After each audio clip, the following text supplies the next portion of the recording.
trouble. Real stories, real recovery. Like, people's pronouns and how to address are important in their identity. Like, don't be Even if it's not a recovery, get to real stories, real recovery. I am Kat, and I'm on the road of recovery. Hi, my name's Elliott. I'm from Ashtabula, Ohio, and my sobriety date is July 7th, 2023. Very cool. Well, thanks for joining us. If you could start off by sharing a bit about your childhood. Okay. I grew up in a family of 4, and I have a sister, a brother. Actually, I have 2 brothers, a sister, and I had a biological dad who wasn't really in the picture. Okay. He kind of bailed when I was, I think, 1.5. He was in prison. He was in and out of jail, you know, kind of doing his thing. And my mom kind of protected me from that. And, you know, and then she met my stepdad when I was 3. Then they got married, so he's always been my dad. He's always provided. I had a pretty good childhood. We started, you know, going to, you know, every year we'd go down to Florida. He had a boat, so we would, you know, go out on Lake Erie here, and go to the pool, and, you know, and it was cool, you know, and he was a good provider, you know, and my mom, she worked at the telephone company, and then she kind of, her friend opened a daycare center, and she kind of just worked with her all the way until retired. Very cool. So at what age did you start experimenting, and what did it do for you? Sure. And so, you know, my whole family, you know, my mom's side is Irish, my biological father's Italian, and my stepdad's Finnish. So we, you know, it was kind of like, you know, there was always beer, you know, growing up and stuff. And so I'd sip it here and there. But I didn't really start until I was 15, where I got drunk for the first time. Okay. You know? Yeah. And so, yeah, that just kind of progressed, you know, into now I'm 16, and, you know, I get my driver's license, and I'm drunk one night, and I go into Jubilee, which is a store here in Ashtabula. It's a grocery store. And my buddy's with me, and he says, hey, and that's when they kept the booze in the aisles, remember that? Yes, I do. Yeah, Yes. like, and so, like, even like the wine with no grapes, the Mad Dog, you know. And so, like, he's like, hey, me and you know, I was drunk. He's like, let's he's like, me and you, come on, open your leather jacket. I had this leather jacket on, and he takes this, you know, 5th of Mad Dog and puts it in my coat. So I bought a pack of rolls to make it look cool, like, and I get outside, and I'm walking outside, and I'm like, look, guys, and I pull it out all drunk, and there's an undercover. Whoop, whoop. Pulls up, arrests me, take me down. You know, and that was the first time I got arrested. My mom came in there, you know, just heated, you know. Yes. My cousin was crying, I wanted to be a police officer, and all this jazz. And I had fun. We had fun, and it was fun back then. It was fun. Moved out to California. You know, moved in with my brother. He was going to UC Santa Barbara at the time. Him and I just got an apartment, and then one of his other friends. And that was a drunk fest. It was a total drunk fest. It was, you know, I had a lot of fun.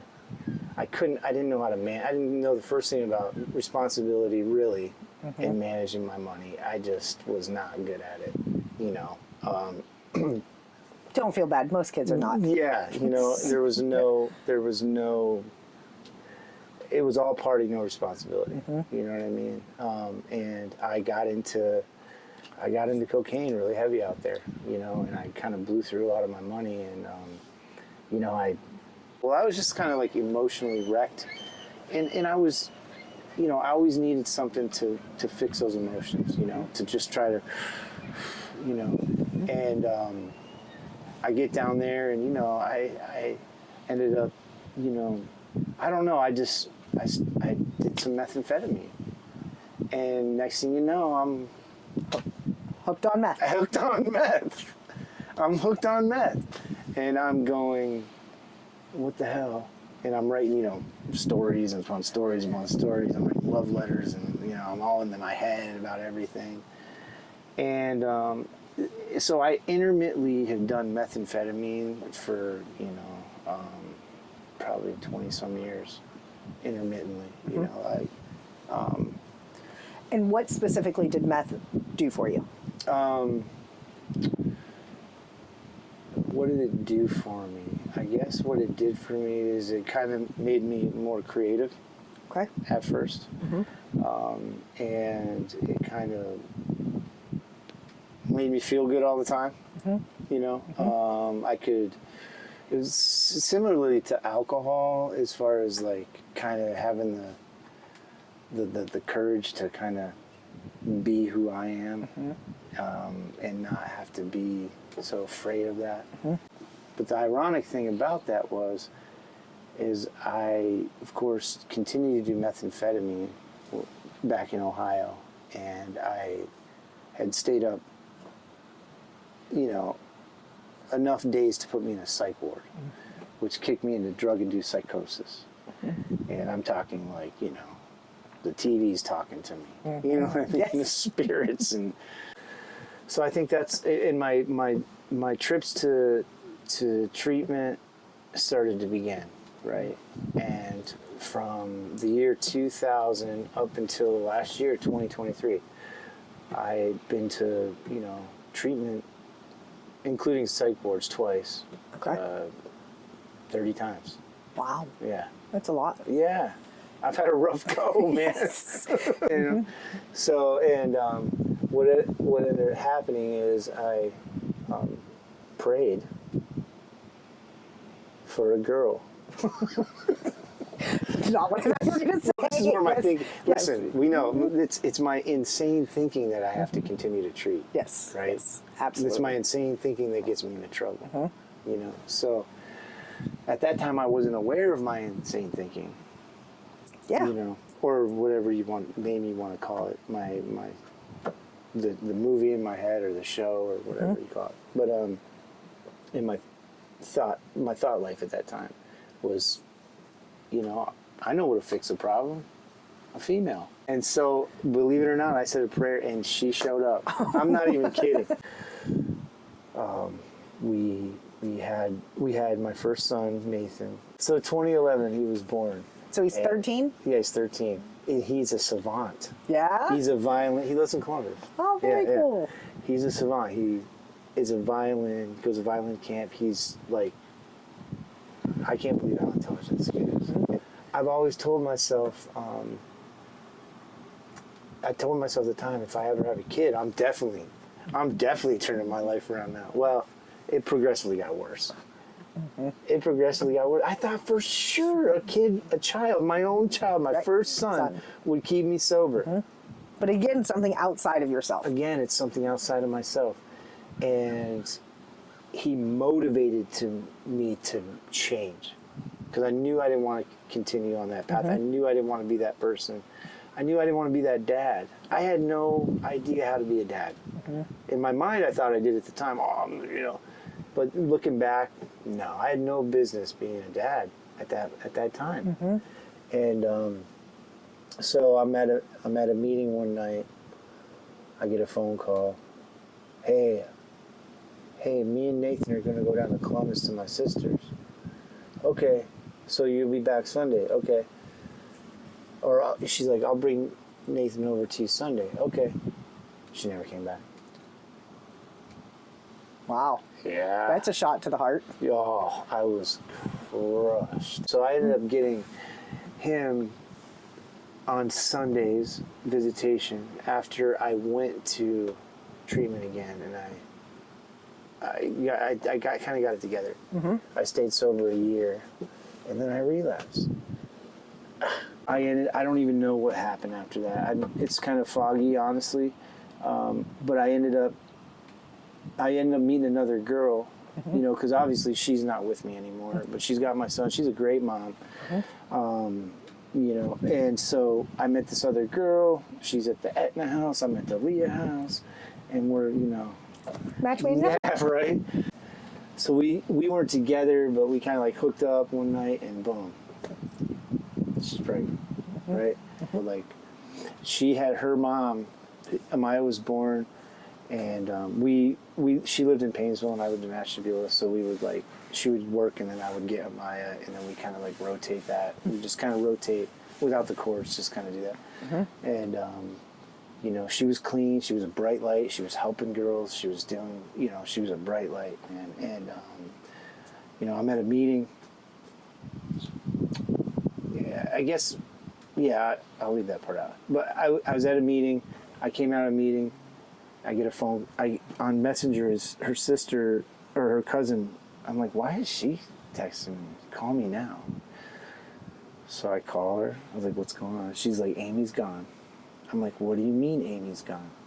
What do you mean? I don't understand what you mean she's gone. She's dead, Ian. I'm like, what? What are you talking about? Where's my daughter? You know, and I'm in shock now. Yes. You know, I'm coming out of a meeting. Right. You know, and I hightail it to Madison, 100 mile an hour down Route 20. I get there. I was out of my mind. I was sober, but I was like, I just was in shock. I'm like, who sold her the dope? I'm like, just crazy, just emotionally wrecked. So of course I get Amaya, and you know, so her mom passed of a accidental fentanyl overdose. So I've been, you know, but Amaya has a great life. You know, she's got a stepmom. You know, that's really great, and has been there since really she was 1.5. And so, you know, she's got, and so that was my fiance. No, I had 5 years. Okay. Completely 5 years, doing the deal, helping people, all that. 5 years is once you get into long-term recovery, and like the chances of people going back out drops down to like 13%. So I don't know if you're ready to talk about this, but what happened? Sure. Well, I think it was the lens I was looking through. Okay. You know? Yeah. A lot happened. So me and my girlfriend at the time, my fiance at the time, we had, you know, we just had a son. I just pulled away from my support group, I said, you know, the hell with this shit. You know what I mean? And I wasn't treating my thinking. I stopped going to my support groups. I stopped talking about what was going on with me.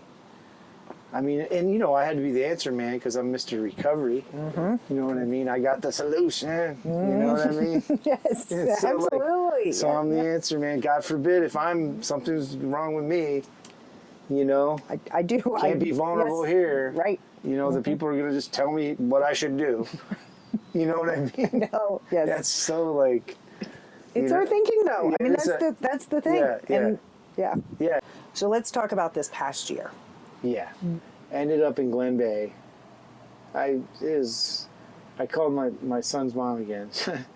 she's like, she calls me one day. She's like, hey, why don't I just keep the kids till you're ready to go?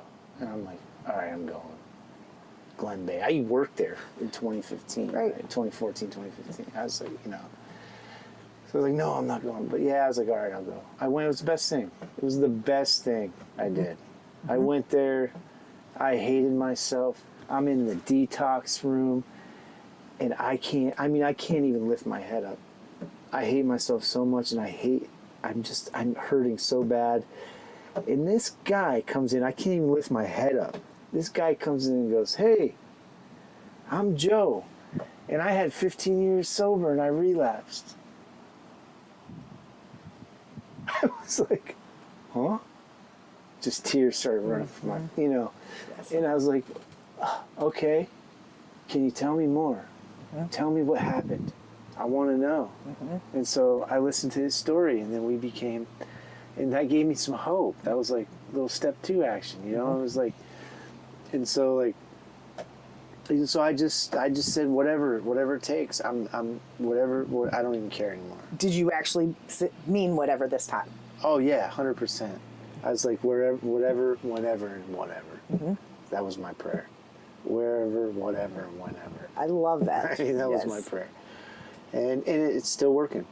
So yeah, so I did 30 days there, but I just went hard into my support groups and recovery and just started doing that. And at this time, my girlfriend detoxed. she started doing the deal and started to, you know, get her, you know, sponsorship and all that. She started, and, you know, and so this last year I've just been, you know, I get out of Glen Bay, right? Mm-hmm. My son's mom sent me this beautiful old colonial house, or not colonial house, but Victorian house, I'm sorry, that was built in 1850 with this motel on the side of it. So she said, wouldn't this make a good treatment center? I said, by golly, it would.